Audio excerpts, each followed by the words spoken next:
বাংলাদেশে একটা উগ্র দক্ষিণ পন্থা মাথা চারা দিয়ে উঠছে। এই উগ্র দক্ষিণ পন্থা দেশের ভালো চায় না। একদিকে যেমন জাতিবাদী ফ্যাসিবাদ আমরা মোকাবেলা করেছি, আজকে ধর্মের কোন নাম নিয়ে কোন ফ্যাসিবাদও আমরা সহ্য করব না। যদি সেইটা আমাদের করতে হয়, আমাদের যে ঐক্য, বিএনপির নেতৃত্বে যে ঐক্য, সেই ঐক্য বজায় রাখতে হবে সারা দেশে। এবং সেই ঐক্য বজায় থাকলেই আজকে বাংলাদেশকে একটা গণতান্ত্রিক বাংলাদেশ, সার্বভৌম বাংলাদেশ, সকলের ন্যায্য হিস্সা পাওয়ার বাংলাদেশ, ন্যায় বিচারের বাংলাদেশ হিসেবে আমরা তৈরি করতে পারবো। সেই কাজটা আমরা একসাথে করব।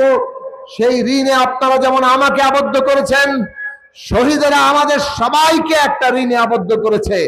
আমরা যা করার জন্য প্রতিশ্রুতি দিয়েছি সেটা আমরা সফলভাবে সবাই মিলে করব। কাজেই আমরা যেমন আমাদের ঋণ ভুলবো না, আমরা সকলে মিলে আমাদের শহীদের ঋণও যেন আমরা না ভুলি। আমরা তাদের আকাঙ্ক্ষিত বাংলাদেশটা গড়ে তোলার জন্য আমাদের দিক থেকে যা করার সর্বাত্মকভাবে করি। আপনারা বলেছেন দায়িত্ব নিতে। বর্তমান সরকার বাঞ্ছারামপুরবাসীকে গৌরবান্বিত করেছে।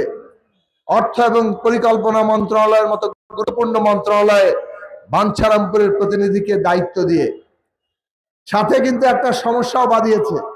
এই দুই মন্ত্রণালয়ের দায়িত্ব এত বড় যে আমরা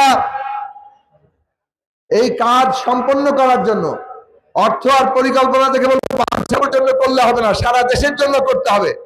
কাজেই আমাদের যে কাজের চাপ তৈরি হয়েছে, তার ফলে আপনারা যেভাবে আমাকে প্রত্যাশা করেছিলেন এই বাঞ্ছারামপুরে আপনাদের সাথে মিশে থাকবো, সেটা হয়তো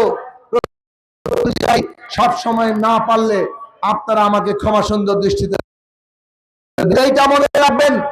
সারা দেশের জনগণের কল্যাণ যেমন বাঞ্ছারামপুরের কল্যাণ, বাঞ্ছারামপুর আমরা চিন্তিত এবং আমাদের কর্মকাণ্ড আমরা চালাবো।